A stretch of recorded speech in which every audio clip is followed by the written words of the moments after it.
Welcome students to online class of Royal Academy Shakti. And आज हम लोग देखेंगे क्लास 12th का पी ब्लॉक एलिमेंट का लास्ट पोर्शन। आज का जो क्लास रहेगा स्टूडेंट वो 40 से 45 मिनट्स का रहेगा, जिसमें हम लोग के जितने बचे हुए टॉपिक्स हैं हम सारे टॉपिक्स को क्या करेंगे स्टूडेंट, कवर करेंगे। तो जैसा हम लोग का लास्ट वीडियो में क्या देख के आ रहे थे, हमने पढ़ा था 17 ग्रुप एलिमेंट या 17 ब्लॉक एलिमेंट का एक पोर्शन हमने स्टडी किया था स्टूडेंट। तो उस पोर्शन में हमने पढ़ लिया था क्लोरीन क्या होता है। क्लोरीन मीन्स Cl2, और उसका खोज किसने किया था, सीवे ने किया था, लेकिन डार्विन ने क्लोरीन का नाम क्लोरीन रखा। उसने ग्रीक शब्द क्लोरोस लिया, जिसका मतलब होता है ग्रीन कलर। क्लोरीन को हिंदी में हरीन भी बोलते हैं, ये हम लोग पढ़ चुके हैं। इसकी फिजिकल और केमिकल प्रॉपर्टीज देख चुके हैं। ये विषैली गैस होती है, इससे दम घुटता है। इसका उपयोग पानी को शुद्ध करने में किया जाता है। ये वाटर में क्या रहता है, सॉल्युबल होता है। फिर हमने और क्या देखा था इसमें कि ये 2.5 टाइम्स हेवियर देन एयर होता है, वायु से 3.5 गुना भारी होता है। ये थर्ड मोस्ट इलेक्ट्रोनेगेटिव एलिमेंट है, तीसरा सबसे ज्यादा विद्युत ऋणात्मक तत्व है। अब हम लोग इसकी केमिकल प्रॉपर्टीज देखते हैं। तो सबसे पहला रिएक्शन विथ हाइड्रोजन, हाइड्रोजन के साथ क्रिया। पहला क्या देखेंगे, हाइड्रोजन के साथ क्रिया। हाइड्रोजन के साथ क्रिया, तो जो क्लोरीन है वो हाइड्रोजन के साथ क्रिया करके, हाइड्रोजन के साथ क्लोरीन क्रिया करके 2HCl बना देता है। क्या बना देता है, एसिड बनाता है। हाइड्रोजन क्लोरीन के साथ सीधे संयोग करके क्या बनाता है, आपका HCl बनाते हैं। सेकेंड अगर हम लोग देखें reaction with non metals, reaction with non metals, अधातुओं के साथ क्रिया, नॉन मेटल्स, अधातुओं के साथ क्रिया, अधातुओं के साथ क्रिया। तो देखो जो क्लोरीन होता है स्टूडेंट, वो नॉन मेटल्स के साथ रिएक्ट करके सॉल्ट बनाता है। जैसे अगर हम लोग नाइट्रोजन का रिएक्शन क्लोरीन के साथ कर दें तो NCl3 क्या बनेगा, NCl3 क्या बन जाएगा स्टूडेंट, NCl3। इसी तरीके से अगर हम लोग फास्फोरस का रिएक्शन क्लोरीन के साथ कर दें तो क्या बन जाएगा, PCl3 भी बन सकता है और PCl5 भी बन सकता है स्टूडेंट। सल्फर का रिएक्शन अगर क्लोरीन के साथ कर दें तो सल्फ्यूरस क्लोराइड क्या बन सकता है स्टूडेंट, सल्फ्यूरस क्लोराइड बन सकता है। ये इस तरीके से। तो बेसिक यही है कि जो क्लोरीन होता है वो अधातुओं के साथ क्रिया करके, किसके साथ क्रिया करके, अधातुओं के साथ क्रिया करके क्या बनाता है स्टूडेंट, सॉल्ट बनाता है। क्या बनाता है, लवण बनाता है। क्या, क्लोरीन अधातुओं के साथ क्रिया करके क्या निर्माण करता है स्टूडेंट, लवण बनाता है। Means chlorine react with non metals to form chloride. Chlorine अधातुओं के साथ क्रिया करके क्लोराइड बनाता है। Clear student. तीसरा इसका इंपॉर्टेंट देख लेते हैं, तीसरी प्रॉपर्टी जो मोस्ट इंपॉर्टेंट है। तीसरा मोस्ट इंपॉर्टेंट जो प्रॉपर्टी है स्टूडेंट वो है आपका bleaching property. Bleaching property, bleaching property, या इसी को अपन बोलते हैं विरंजक गुण। क्या बोलते हैं, विरंजक गुण। तो जब क्लोरीन की क्रिया जल के साथ कर दी जाती है, क्लोरीन की क्रिया किसके साथ कर दी जाती है, जल के साथ कर दी जाती है, तो एक नवजात ऑक्सीजन बाहर निकलता है। और मैंने पहले ही बताया है कि जब भी नवजात ऑक्सीजन बाहर निकलेगा तो रंगीन पदार्थ की क्रिया, रंगीन पदार्थ की क्रिया, कलरफुल सब्सटेंस का रिएक्शन, कलरफुल सब्सटेंस का रिएक्शन अगर इस नवजात ऑक्सीजन के साथ करवा दिया जाए तो किसमें चेंज हो जाता है, कलरलेस में हो जाता है। किसमें हो जाता है, रंगहीन हो जाता है। तो ये अपन जानते हैं, इस गुण को हम विरंजक गुण कहते हैं। सबसे पहले हम लोग क्या लिखेंगे, क्लोरीन की क्रिया जल के साथ कराने पर नवजात ऑक्सीजन प्राप्त होता है, और इस नवजात ऑक्सीजन को किसी भी रंगीन पदार्थ को रगड़ने पर हमें रंगहीन पदार्थ प्राप्त होता है। इस नियम को विरंजक गुण कहते हैं। When chlorine is treated with water, when chlorine is treated with water, then nascent oxygen is produced. क्या बनेगा student, nascent oxygen is produced। और जो nascent oxygen बनेगा उसका रिएक्शन अगर कलरफुल सब्सटेंस के साथ उसको क्या करेंगे, रब करेंगे। When it is rubbed with colorful substance, then it becomes colorless। तो वो क्या हो जाएगा स्टूडेंट, रंगहीन हो जाएगा। क्लियर है। अब यहाँ पर जो रिएक्शन हो रहा है,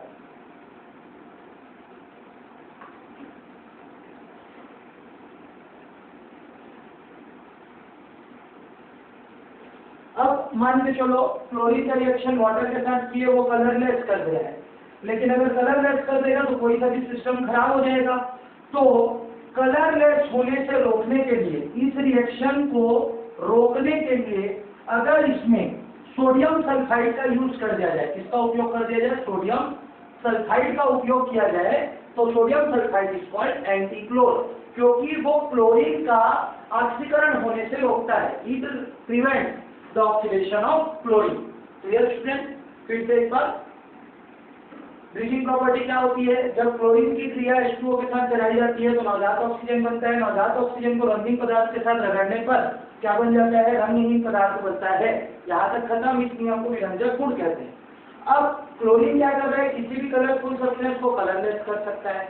कलरफुल सब्सटेंस को कलरलेस होने से अगर रोकना है तो उसमें क्या रिएक्शन करवा दिया जाता है, इस रिएक्शन में एक और टर्म जोड़ दिया जाता है, सोडियम सल्फाइड।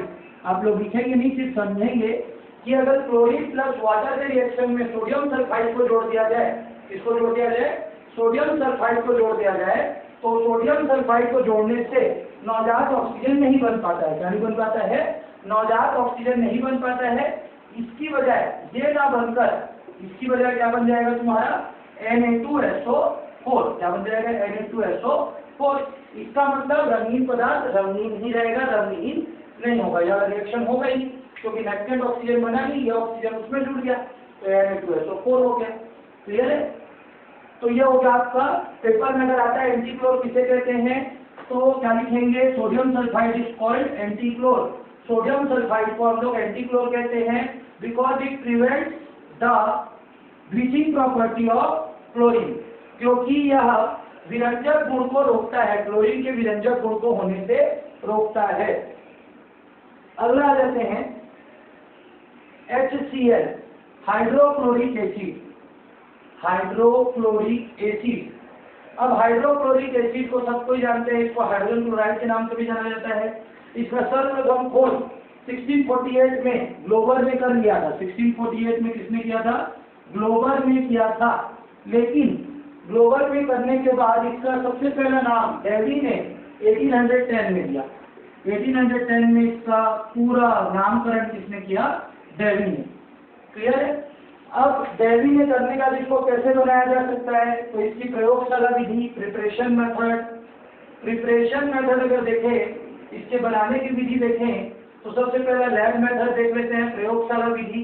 प्रयोगशाला विधि में क्या होता है, जब सोडियम क्लोराइड की क्रिया H2SO4 के साथ कराई जाती है, जब सोडियम क्लोराइड की क्रिया H2SO4 के साथ कराई जाती है तो Na2SO4 बनता है, प्लस क्या बाहर निकलता है 2HCl, बैलेंस करने के लिए 2।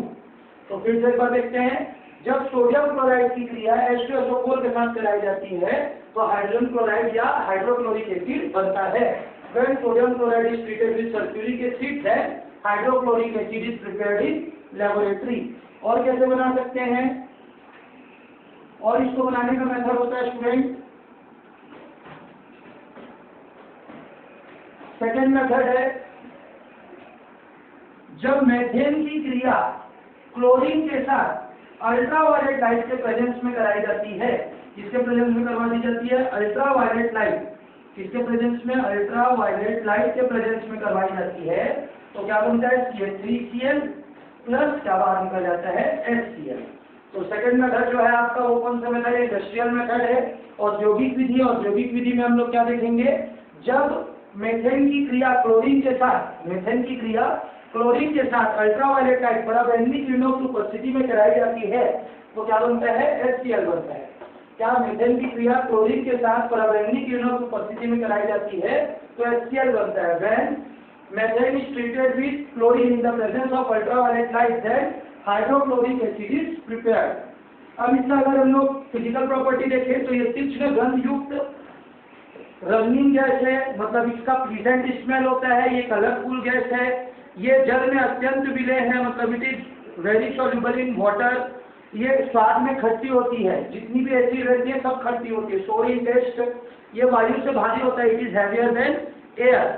अब ये अम्लीय गुण प्रदर्शित करेगा अगर इसकी केमिकल प्रॉपर्टी देखते हैं स्टूडेंट। फिजिकल प्रॉपर्टीज में आप लोग क्या क्या लिखेंगे, अभी मैंने बताया ये वायु से भारी होती है, it is heavier than air, it has pleasant smell, ये तीक्ष्ण गंध वाली होती है, it is colourless, colourful, colourless gas, ये रंगहीन होती है, it is soluble in water, या जल में विलय होती है। अब केमिकल प्रॉपर्टी अगर देखें, रासायनिक गुण देखें, तो केमिकल प्रॉपर्टी में सबसे पहला एसिडिक, अम्लीय प्रवृत्ति, एसिडिक नेचर, अम्लीय प्रवृत्ति, अम्लीय प्रवृत्ति, इसका मतलब है HCl की क्रिया अगर H2O के साथ कराते हैं और ये एक प्रोटॉन दे देता है तो ब्रॉस्टेड-लॉरी थ्योरी के अनुसार ये क्या है, एसिड है।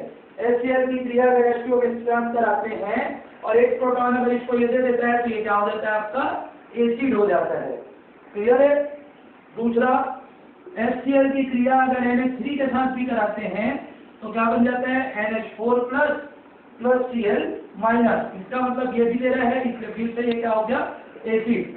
तो अम्लीय प्रवृत्ति किससे निकाल सकते हैं, ब्रॉस्टेड-लॉरी कॉन्सेप्ट से। अगर किसी भी क्रिया बेस के साथ करा दिया, क्षार के साथ करा दिए और वो H+N दे दिया, क्या दे दिया, H+N दे दिया, तो तुम्हारा क्या कहलाएगा, वो एसिड। ठीक है। दूसरा,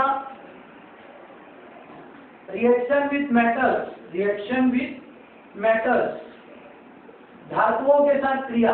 दूसरा अपन देखेंगे तो क्या देखेंगे, धातुओं के साथ क्रिया। तो धातुओं के साथ क्रिया करके क्या करता है, तो सबसे पहले जो HCl है वो धातुओं के साथ क्रिया करके लवण बनाता है। HCl react with metals to form salt, HCl reacts with metal to form salt. HCl धातुओं के साथ क्रिया करके लवण बनाता है। HCl reacts with metal to form salt. Example, अगर हम लोग सोडियम का रिएक्शन 2HCl के साथ कर देंगे तो NaCl बन जाएगा, प्लस क्या बाहर निकलेगा, हाइड्रोजन गैस बाहर निकल जाएगा। उसी तरीके से Ca का रिएक्शन अगर 2HCl के साथ कर देंगे तो CaCl2 बन जाएगा, प्लस H2 गैस बाहर निकलेगा। तो किसी भी मेटल का रिएक्शन अगर हम लोग किसके साथ कर देते हैं, HCl के साथ करते हैं, तो मेटलिक क्लोराइड क्या बन जाता है, मेटलिक क्लोराइड, या फिर इसको बोले तो सॉल्ट क्या बन जाता है, सॉल्ट बन जाता है, और वाटर क्या हो जाता है, सॉरी हाइड्रोजन क्या होता है, बाहर निकल जाता है। Clear student. तीसरा चीज ये अम्लराज बनाने में, एक्वारेजिया बनाने में हेल्प करता है। जब 1:3 में HNO3 और HCl को मिलाया जाता है तो आपका क्या बनता है, एक्वारेजिया। Clear student. ये हो गई इसकी केमिकल प्रॉपर्टीज। अब केमिकल प्रॉपर्टीज के बाद अगला टॉपिक आ जाते हैं जो सबसे इंपॉर्टेंट है, इससे क्वेश्चंस भी बहुत सारे आते हैं। 18th group element, 18th group element हमने 15, 16, 17 पढ़ लिया। अब 18वें समूह के तत्व, 18वें समूह के तत्व, इसमें टोटल कितने एलिमेंट है, helium, neon, argon, krypton, xenon, और एक एक्स्ट्रा होता है इसमें रेडॉन। ये रेडियो एक्टिव एलिमेंट है, ये रेडियो एक्टिव एलिमेंट है। मतलब ये क्या है, रेडियो एक्टिव तत्व है। मतलब ये किससे निकला हुआ है, रेडियो एक्टिव से निकला हुआ है, रेडियो एक्टिव पदार्थ से निकला हुआ है, इसको रेडियो एक्टिव एलिमेंट बोलते हैं। क्लियर है। इनका सबका ऑक्टेट कंप्लीट रहता है, इनका सबका ऑक्टेट कंप्लीट रहता है, अष्टक पूरा क्या रहता है, इनका पूरा रहता है। इसीलिए इसको इनर्ट गैस भी बोलते हैं। क्या बोलते हैं, इनर्ट गैस भी बोलते हैं। क्या बोलते हैं, उत्कृष्ट गैस या निष्क्रिय गैस। क्या बोलते हैं इसको, निष्क्रिय गैस बोलते हैं। क्यों बोलते हैं, क्योंकि इसका स्टक पूरा पूरा रहता है, ना तो ये इलेक्ट्रॉन ले सकते हैं और ना ही इलेक्ट्रॉन दे सकते हैं। तो ना ये इलेक्ट्रॉन दे सकते हैं और ना ही इलेक्ट्रॉन दे सकते हैं, इसलिए इनको इनर्ट गैस क्या बोलते हैं, निष्क्रिय गैस भी बोलते हैं स्टूडेंट। अब सबसे पहला चीज है, ना ये इलेक्ट्रॉन ले सकते हैं और ना ही इलेक्ट्रॉन दे सकते हैं, तो ये कोई भी कंपाउंड फॉर्म नहीं करते। क्या नहीं करते, कोई भी कंपाउंड यौगिक का निर्माण नहीं करते। फिर से एक बार, ना तो ये इलेक्ट्रॉन ले सकते हैं ना इलेक्ट्रॉन दे सकते हैं, इसलिए निष्क्रिय गैस कहलाते हैं, इनर्ट गैस कहलाते हैं। और इनर्ट गैस कहलाने के कारण ये किसी भी कंपाउंड का फॉर्मेशन नहीं करते, यौगिक नहीं बनाते, एक्सेप्ट, हर चीज में एक अपवाद रहता है, एक्सेप्ट अपवाद है जेनॉन। कौन है, जेनॉन। जेनॉन एक ऐसा तत्व है जो निष्क्रिय गैस होने के बावजूद ऑक्सीजन तथा फ्लोरीन के साथ यौगिक बना लेता है। क्या बना लेता है? यौगिक का निर्माण करता है, कंपाउंड का फॉर्मेशन करता है। क्या जितने भी क्या है आपके 17 ग्रुप 18 ग्रुप के एलिमेंट हैं उनका स्ट्रक्चर पूरा होता है। स्ट्रक्चर पूरा होने के कारण इनको निष्क्रिय गैस या फिर इनर्ट गैस कहते हैं। इनर्ट गैस कहने के कारण ये कोई भी कंपाउंड फॉर्मेशन नहीं करते हैं। अब ये कंपाउंड नहीं बनाते हैं, इसका अर्थ है कि इनमें एक भी कंपाउंड नहीं पाया जाएगा, लेकिन इसका एक्सेप्शन होगा जेनॉन। जेनॉन ऑक्सीजन और क्लोरीन के साथ रिएक्ट करके बहुत सारे कंपाउंड बनाता है। Clear student? अब अगर हम लोग इसका इलेक्ट्रॉनिक कॉन्फ़िगरेशन देखें, इलेक्ट्रॉनिक विन्यास देखें, तो इनका इलेक्ट्रॉनिक विन्यास कुछ इस तरीके से होगा। इनका अगर इलेक्ट्रॉनिक कॉन्फ़िगरेशन देखते हैं, इलेक्ट्रॉनिक विन्यास देखते हैं, तो इनका इलेक्ट्रॉनिक विन्यास से पहले एटॉमिक नंबर 2, 10, 18, 36, 54 और 86, मतलब 2, 10, 18, 36, 54 और 86 होता है। इसका इलेक्ट्रॉनिक कॉन्फ़िगरेशन हीलियम का क्या होगा? हीलियम ही होगा, या 1s2। नियॉन का क्या लिखेंगे अपन? 1s2, 2s2, 2p6। फिर यहाँ क्या लिख देंगे? नियॉन। 3s2, 3p6, यहाँ क्या लिख देंगे? आर्गन। 3d10, 4s2, 4p6, फिर आ जाएगा यहाँ पे क्रिप्टॉन। 4d10, 5s2, 5p6, फिर आ जाएगा आपका xenon. 4s14, 5d10, 6s2, 6p6। इसका अर्थ यह है, इसका जनरल इलेक्ट्रॉनिक कॉन्फ़िगरेशन NH2NP6 होता है। सामान्य इलेक्ट्रॉनिक जो इसका विन्यास होता है वो सामान्य इलेक्ट्रॉनिक विन्यास जनरल इलेक्ट्रॉनिक कॉन्फ़िगरेशन NH2NP6 होता है। इसके आउटर मोस्ट ऑर्बिट में 8 इलेक्ट्रॉन होते हैं। कितने? 2 या 8 इलेक्ट्रॉन होते हैं, इसलिए अपना स्ट्रक्चर को पूरा कर लेता है। ऑक्टेट कंप्लीट करने के लिए 2 या 8 इलेक्ट्रॉन चाहिए, तो ये 2 में पूरा किया, ये 8, ये 8, ये 8, ये 8, ये 8, सब 8 इलेक्ट्रॉन में अपना ऑक्टेट को कंप्लीट कर देते हैं, स्ट्रक्चर को पूरा कर लेते हैं। Clear student? अब इनकी फिजिकल प्रॉपर्टी रंगहीन, स्वादहीन, गंधहीन, विषहीन गैस है। मतलब ये कलरलेस होता है, टेस्टलेस होता है, ऑर्डरलेस होता है और साथ ही साथ नॉन पॉइजनस होता है।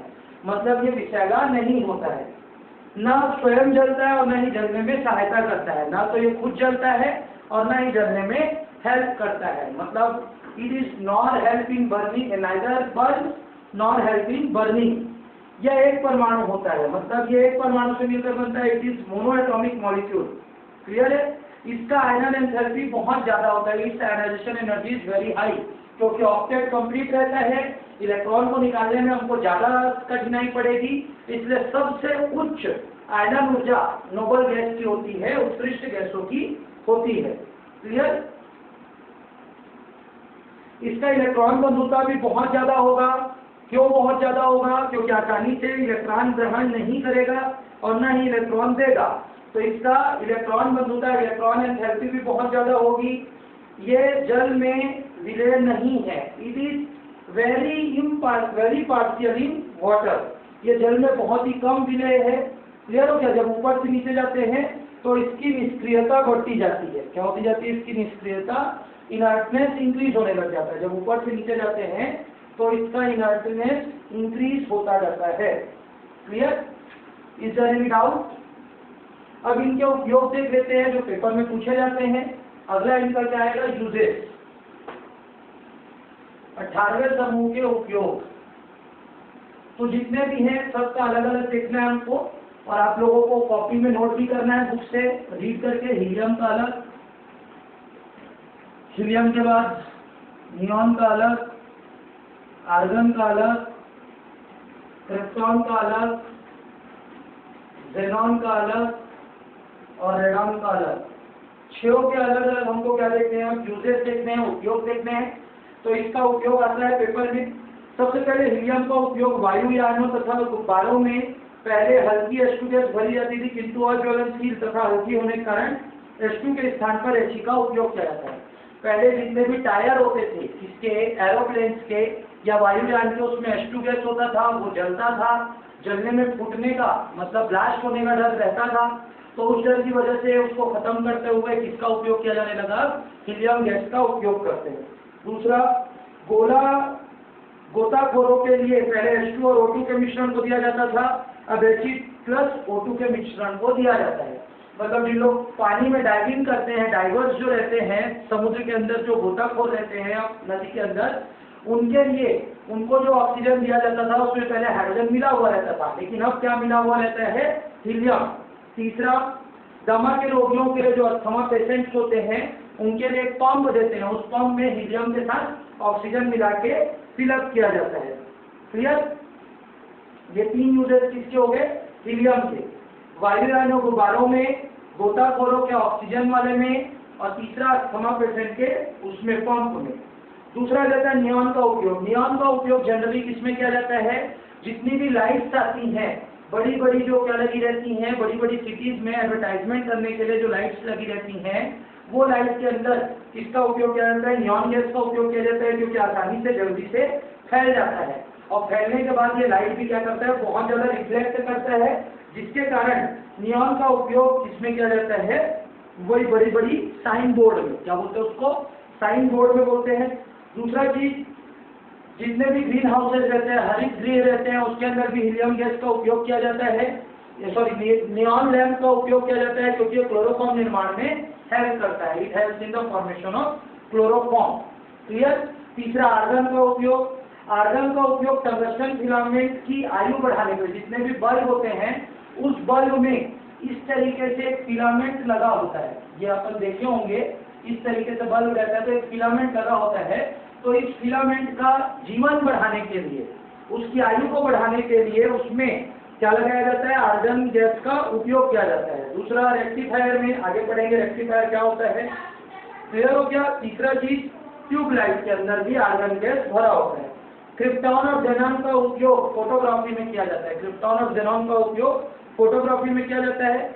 श्वसन तंत्र की ग्रंथियों की परीक्षण में क्रिप्टॉन और जेनॉन का उपयोग किया जाता है। रेस्पिरेटरी सिस्टम को चेक करने के लिए भी क्रिप्टॉन और जेनॉन का उपयोग करते हैं। और रेडॉन का उपयोग कैंसर के उपचार में किया जाता है, ये रेडियो एक्टिव एलिमेंट है, इसका एक्सरे फोटोग्राफी में भी उपयोग किया जाता है। Clear student? तो ये तो हो गया आपका क्या, 18 ग्रुप एलिमेंट के यूजेज। अब आ जाते हैं जो हम लोग एक्सेप्शन पढ़े थे। एक्सेप्शन हमने क्या पढ़ा था स्टूडेंट, जेनॉन के कंपाउंड, जेनॉन के यौगिक। तो जेनॉन का क्या क्या यौगिक होता है, पहला xenon fluoride, xenon fluoride XeF2,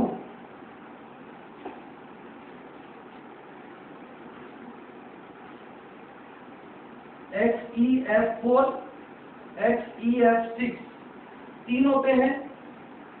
इनमें sp3 डिहाइब्रिडाइजेशन होता है। इनका जो स्ट्रक्चर होता है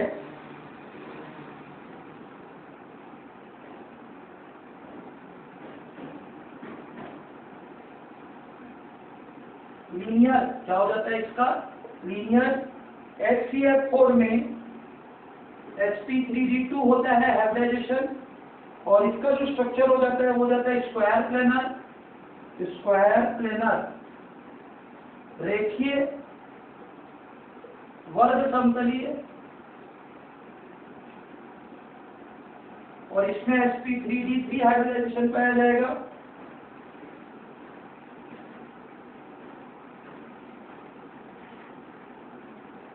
इसका होगा डिस्टॉर्टेड ऑक्टाहेड्रल, डिस्टॉर्टेड ऑक्टाहेड्रल विकृत अष्टफलकीय, अष्टफलकीय।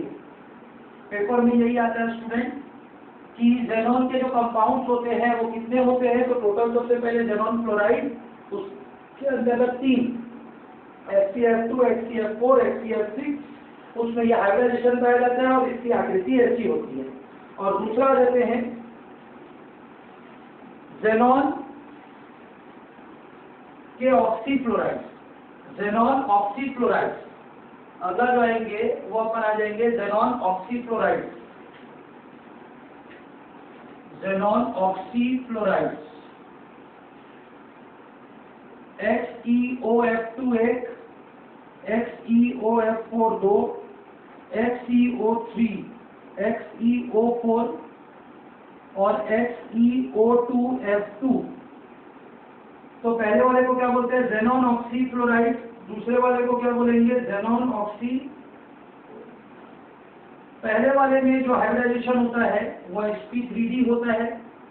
इसका जो चित्र बनता है स्टूडेंट, वो बनता है टी शेप। क्या बन जाता है? टी आकार का। इसमें sp3d2 पाया जाता है। इसका जो चित्र बनता है वो बनता है स्क्वायर पिरामिडल। क्या बन जाएगा? Square pyramidal.